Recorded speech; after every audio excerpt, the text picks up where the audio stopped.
नमस्कार साथियों, आप सभी का स्वागत है ई बोर्ड गुरुकुल में। साथियों, मेरा नाम विशाल कुमार। मैं क्लास 10th का ज्योग्राफी जो बहुत मोस्ट इम्पोर्टेंट जो बिहार बोर्ड में पूछा जाता है, वो ज्योग्राफी का मोस्ट इम्पोर्टेंट क्वेश्चन जो T20 क्वेश्चन लेके आया हूँ, जो बिहार बोर्ड में निश्चित पूछे जाने वाला प्रश्न है। और प्रश्न ये है कि फर्स्ट प्रश्न आप लोग का माइंड में होगा कि ज्योग्राफी क्या होता है। ज्योग्राफी सही मायने में देखा जाए तो कोई सब्जेक्ट नहीं है। सही मायने में देखा जाए तो कोई सब्जेक्ट नहीं है। ज्योग्राफी क्या है, हम लोग को लाइफ से रिलेटेड कुछ सीखने का मिलता है। जैसे हम लोग नदी, पहाड़, मौसम क्या है, कोई अभी आके कोई पूछ सकता है कि क्या कल मौसम कैसा रहेगा, तो मौसम के बारे में ज्योग्राफी बताता है। कौन बताता है? ज्योग्राफी। तो ज्योग्राफी का फर्स्ट लेसन है, उसका नाम है संसाधन तथा उसका उपयोग। क्या?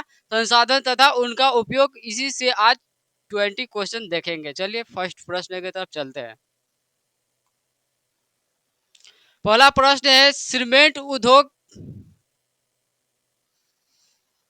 उद्योग का सबसे प्रमुख कच्चा माल क्या है? सीमेंट उद्योग का प्रमुख कच्चा माल कहने का मतलब क्या हुआ कि सीमेंट बनाने में सबसे ज्यादा किस चीज का उपयोग किया जाता है? तो ऑप्शन ए में है चूना पत्थर, ऑप्शन बी में बॉक्साइट, ऑप्शन सी में ग्रेनाइट, ऑप्शन डी में लोहा।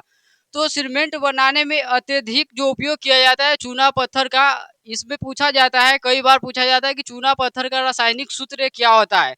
बोर्ड एग्जाम में अधिकतर बार पूछा गया है। तो इसका रासायनिक सूत्र जो होता है CaCO3 होता है। क्या होता है? CaCO3। चलते हैं नेक्स्ट प्रश्न देखते हैं। कौन भारत का सबसे बड़ा लौह उत्पादक राज्य है? देखा जाए तो भारत में पूछा जा रहा है कि कौन सा लोहा के लिए अत्यधिक भंडारित है। तो ऑप्शन ए में है कर्नाटक, ऑप्शन बी में गोवा, ऑप्शन सी में उड़ीसा, ऑप्शन डी में झारखंड। तो इसका करेक्ट आंसर निकल के आएगा ऑप्शन डी, उड़ीसा। नेक्स्ट प्रश्न देखते हैं। नेक्स्ट प्रश्न है, सोपानी कृषि किस राज्य की प्रचलित है? सोपानी कृषि किस राज्य में प्रचलित है? ऑप्शन ए है बिहार का मैदानी क्षेत्र, ऑप्शन बी है उत्तराखंड, ऑप्शन सी है हरियाणा, ऑप्शन डी है पंजाब। इसका करेक्ट आंसर हो जाएगा उत्तराखंड। जो सोपानी जो कृषि होता है जो पहाड़ी इलाका में सीढ़ीनुमा क्षेत्र में होता है, इसलिए इसका करेक्ट आंसर उत्तराखंड। क्योंकि बिहार का मैदानी क्षेत्र जो होता है वो समतल क्षेत्र होता है, हरियाणा भी क्या है, समतल क्षेत्र, और पंजाब है समतल क्षेत्र, इसलिए इसका करेक्ट आंसर उत्तराखंड होगा। चलते हैं नेक्स्ट प्रश्न की तरफ। नेक्स्ट प्रश्न है, इनमें से कौन सा अधात्विक खनिज है? प्रश्न कहा जा रहा है कि इनमें से कौन सा धातु नहीं है, अधातु है। क्या? कौन सा अधातु है? तो ऑप्शन ए है सोना, ऑप्शन बी है चांदी, ऑप्शन सी है अभ्रक, ऑप्शन डी है टीन। तो इसका करेक्ट आंसर हो जाएगा अभ्रक, क्योंकि ए धातु नहीं है, अधातु है। नेक्स्ट प्रश्न देखते हैं। नेक्स्ट प्रश्न है, भारत का प्रथम तेल संशोधक कारखाना कहाँ स्थित है? भारत में जो तेल संशोधक कारखाना है जो कहाँ स्थित है? ऑप्शन ए है मथुरा, ऑप्शन बी है बरौनी, ऑप्शन सी है डिगबोई, ऑप्शन डी है गुवाहाटी। इसका करेक्ट आंसर हो जाएगा डिगबोई, जो कहाँ पे स्थित है? असम में स्थित है। कहाँ पे स्थित है? असम में। नेक्स्ट प्रश्न देखते हैं। नेक्स्ट प्रश्न है, भारत में लगभग कितने प्रकार के खनिज पाए जाते हैं? भारत में लगभग कितने प्रकार के खनिज पाए जाते हैं? तो भारत में ऑप्शन ए है 50, ऑप्शन बी है 100, ऑप्शन सी है 150, ऑप्शन डी है 200। तो इसमें करेक्ट आंसर जो निकल कर आएगा वो 100 प्रकार का पाया जाता है। नेक्स्ट प्रश्न है, मैग्नीज उत्पादन में भारत में विश्व में कौन सा स्थान है? मैग्नीज का जो उत्पादन है उस पूछा जा रहा है प्रश्न कि भारत का विश्व में कौन सा स्थान मिला है? तो वो स्थान हो जाएगा इसका करेक्ट आंसर चतुर्थ। नेक्स्ट प्रश्न देखते हैं। इनमें से किस बंदरगाह को लोहे का निर्यात किया जाता है? कहा पूछा जा रहा है कि इनमें से कौन सा बंदरगाह है जिससे लोहा का निर्यात किया जाता है? ऑप्शन ए में है मुंबई, ऑप्शन बी में है कोलकाता, ऑप्शन सी में है पारादीप, ऑप्शन सी है विशाखापट्टनम। तो इसका करेक्ट आंसर हो जाएगा विशाखापट्टनम। नेक्स्ट प्रश्न देखते हैं, काली मृदा का दूसरा नाम क्या है? क्या? काली मृदा का दूसरा नाम क्या है? ऑप्शन ए है बलुई, ऑप्शन बी है रेगुर, ऑप्शन सी है साल, ऑप्शन डी है पर्वतीय। तो इसका करेक्ट आंसर हो जाएगा रेगुर। बलुई मिट्टी जो होता है वो नदियों के धार में जो धार पर आता है ना, उसी को बलुई मिट्टी कहते हैं। रेगुर लाल साल जो है, साल एक वृक्ष का नाम है, ये मिट्टी नहीं है, और पर्वतीय एक पहाड़ी इलाका होता है। नेक्स्ट प्रश्न देखते हैं।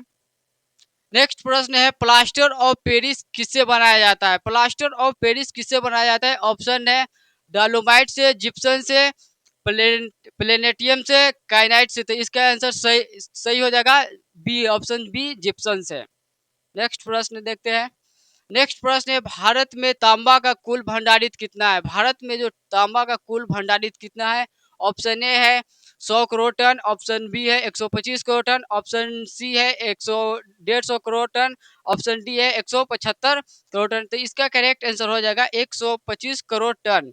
नेक्स्ट प्रश्न देखते हैं।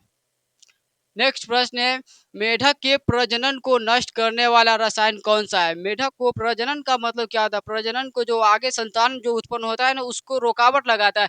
तो इसमें पूछा जा रहा है कि कौन सा ऐसा है जो इसमें से नष्ट करने पर रोकता है? तो इसका सही आंसर हो जाएगा एड्रीन। कौन सा हो जाएगा? एड्रीन। एड्रीन ऐसा रसायन है जो मेढक के नहीं कई जलीय जीवों को संतान उत्पन्न करने पर रोक लगाता है। इसीलिए इसका करेक्ट आंसर एड्रीन। नेक्स्ट प्रश्न देखते हैं।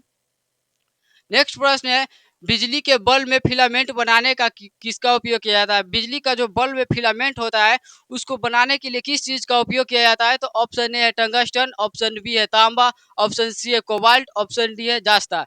तो इसमें करेक्ट आंसर हो जाएगा कि बिजली के बल्ब में जो बनाया जाता है टंगस्टन का उपयोग किया जाता है। आप लोग कमेंट करके बताइएगा कि इसका टंगस्टन का गलनांक कितना होता है। टंगस्टन का गलनांक कितना होता है? नेक्स्ट प्रश्न देखते हैं। नेक्स्ट प्रश्न है कि वन स्थिति रिपोर्ट के अनुसार भारत में वन का विस्तार है। वन स्थिति रिपोर्ट के अनुसार पूछा जा रहा है कि भारत का कितना प्रतिशत भौगोलिक क्षेत्र है? तो ऑप्शन ए है 20.60 भौगोलिक क्षेत्र, ऑप्शन बी है 20.55 भौगोलिक क्षेत्र, ऑप्शन सी है 20% भौगोलिक क्षेत्र, ऑप्शन डी इनमें से कोई नहीं। तो इसका करेक्ट जो आंसर हो जाएगा ऑप्शन ए हो जाएगा। नेक्स्ट प्रश्न देखते हैं। नेक्स्ट प्रश्न है, यूरेनियम का प्रमुख उत्पादक स्थल है। यूरेनियम का कौन ऐसा इसमें से स्थल है जो उत्पादन का प्रसिद्ध है? तो ऑप्शन ए है डिगबोई, ऑप्शन बी है झरिया, ऑप्शन सी है घाटशिला, ऑप्शन डी है जादूगोरा। तो इसका जो करेक्ट आंसर हो जाएगा जादूगोरा में होगा। नेक्स्ट प्रश्न देखते हैं। नेक्स्ट प्रश्न है, कौन सी मिट्टी कपास की खेती के लिए सर्वाधिक मानी जाती है? यानी कौन ऐसा मिट्टी है जो कपास की खेती के लिए सर्वाधिक उपजाऊ मानी जाती है? ऑप्शन ए है लाल मिट्टी, ऑप्शन बी है जलोढ़ मिट्टी, ऑप्शन सी है काली मिट्टी, ऑप्शन डी है पर्वतीय मिट्टी। तो इसका जो करेक्ट आंसर हो जाएगा ऑप्शन सी, काली मिट्टी पर कपास अत्यधिक होती है। और जो कपास की खेती जो है सबसे अधिक कहाँ पे होता है? तो गुजरात में होता है। कहाँ पे? गुजरात में होता है। इसलिए इसका करेक्ट आंसर काली मिट्टी होगा। नेक्स्ट प्रश्न देखते हैं। नेक्स्ट प्रश्न है, इनमें से कौन लौह युक्त खनिज का उदाहरण है? पूछा जा रहा है प्रश्न को। प्रश्न कह रहा है कि इनमें से कौन ऐसा है ऑप्शन जो लोहा से संबंधित हो? किससे संबंधित? लोहा से संबंधित हो। ऑप्शन ए है मैंगनीज, ऑप्शन बी है अभ्रक, ऑप्शन सी है बॉक्साइट, ऑप्शन डी है चूना पत्थर। तो इसका करेक्ट जो आंसर हो जाएगा अभ्रक जो है वो लोहा से संबंधित है। नेक्स्ट प्रश्न देखते हैं। नेक्स्ट प्रश्न है, भारत के किस राज्य में वन का सबसे अधिक विस्तार है? भारत के कौन ऐसा राज्य है जहाँ पे वन के लिए अत्यधिक विस्तार है? तो ऑप्शन ए है केरल, ऑप्शन बी है कर्नाटक, ऑप्शन सी है मध्य प्रदेश, ऑप्शन डी है उत्तर प्रदेश। तो वन के लिए अगर वन के लिए बताया जाए तो वन के लिए मध्य प्रदेश सबसे ज्यादा प्रचलित है। नेक्स्ट प्रश्न देखते हैं। नेक्स्ट प्रश्न है, बिहार झारखंड में देश का कितना प्रतिशत अभ्रक का उत्पादक होता है? बिहार और झारखंड दोनों को अगर मिला दिया जाए तो पूछा जा रहा है कि भारत देश का कितना परसेंट अभ्रक का उत्पादक करता है? तो ऑप्शन ए है 60%, ऑप्शन बी है 70, ऑप्शन सी है 80, ऑप्शन डी है 90। तो इसका करेक्ट आंसर हो जाएगा 80%। नेक्स्ट प्रश्न देखते हैं। नेक्स्ट प्रश्न है, दक्षिण भारत की सबसे बड़ी नदी घाटशिला योजना क्या है? दक्षिण भारत का सबसे बड़ी नदी घाटशिला क्या है? तो ऑप्शन ए में है तुंगभद्रा, ऑप्शन बी में है अमरावती, ऑप्शन सी में है चंबल, ऑप्शन डी में है हीराकुंड। तो इसका करेक्ट आंसर हो जाएगा जो दक्षिण भारत का जो सबसे बड़ी नदी घाटी है वो तुंगभद्रा है। नेक्स्ट प्रश्न देखते हैं। नेक्स्ट प्रश्न है, प्राथमिक ऊर्जा का उदाहरण नहीं है। प्राथमिक ऊर्जा का उदाहरण नहीं है। ऑप्शन ए है कोयला, ऑप्शन बी है विद्युत, ऑप्शन सी है पेट्रोलियम, ऑप्शन डी है प्राकृतिक गैस। तो प्राथमिक ऊर्जा क्या होता है? प्राथमिक ऊर्जा जो प्राकृतिक द्वारा दिया गया हो। क्या? प्राकृतिक द्वारा दिया गया हो। तो प्राकृतिक द्वारा दिया गया है कोयला हो गया, पेट्रोलियम हो गया, प्राकृतिक गैस हो गया, विद्युत नहीं है। तो इसका करेक्ट आंसर कौन सा हो जाएगा? विद्युत हो जाएगा। नेक्स्ट प्रश्न देखते हैं। नेक्स्ट नेक्स्ट प्रश्न है, भारत के किस राज्य में सौर ऊर्जा का उदाहरण सर्वाधिक संभावनाएं है? कहा जा रहा है कि जो सौर ऊर्जा जो प्राथमिक अभी समझा ना कि सौर ऊर्जा, तो सौर ऊर्जा वो भी प्राथमिक है। तो पूछा जा रहा है कि सबसे ज्यादा जो धूप से सौर हम लोग को प्राप्त होता है, तो पूछा जा रहा है कि सौर सबसे ज्यादा कहाँ पे होने का संभावित दिया गया है? ऑप्शन असम है, अरुणाचल प्रदेश, राजस्थान, मेघालय। तो इसका करेक्ट हो जाएगा आंसर राजस्थान। राजस्थान में बलुई क्षेत्र होने के कारण वहाँ पे क्या होता है, धूप अच्छे तरीक़ा से मिल पाता है और प्लस में क्या होता है, देखिए असम हो गया, अरुणाचल प्रदेश हो गया, मेघालय हो गया, ये सब क्या है, पहाड़ी इलाका है। पहाड़ी इलाका होने के कारण यहाँ पे उतना अच्छा मौसम नहीं है, यहाँ पे बारिश होने का चांस अत्यधिक होता है, इसलिए वहाँ पे क्या होता है, अच्छे मौसम नहीं होने के कारण ऊर्जा उतना अच्छा प्राप्त नहीं हो पाता है। नेक्स्ट प्रश्न देखते हैं। नेक्स्ट प्रश्न है, निम्न में से कौन सी मिट्टी सर्वाधिक उपजाऊ है? निम्न में से कौन सी मिट्टी सर्वाधिक उपजाऊ है? ऑप्शन ए में है पर्वतीय, ऑप्शन बी में मरुस्थलीय, ऑप्शन सी में है पीली, ऑप्शन डी में है जलोढ़। तो इसका करेक्ट आंसर जो है जलोढ़ हो जाएगा, क्यों जलोढ़ मिट्टी जो होता है नदियों की कटाव से आता है, इसलिए उसमें नमी बना रहता है, इसलिए इसका आंसर क्या हो जाएगा, जलोढ़। ऊर्जा का गैर परंपरागत स्रोत है। ऊर्जा का गैर परंपरागत स्रोत है। ऑप्शन ए में है कोयला, ऑप्शन बी में है विद्युत, ऑप्शन सी में है पेट्रोलियम, ऑप्शन डी में है गैस। तो इसका करेक्ट जो आंसर है विद्युत हो जाएगा। तो आज का सेशन कैसा लगा आप लोग जरूर बताइएगा। आज के लिए धन्यवाद।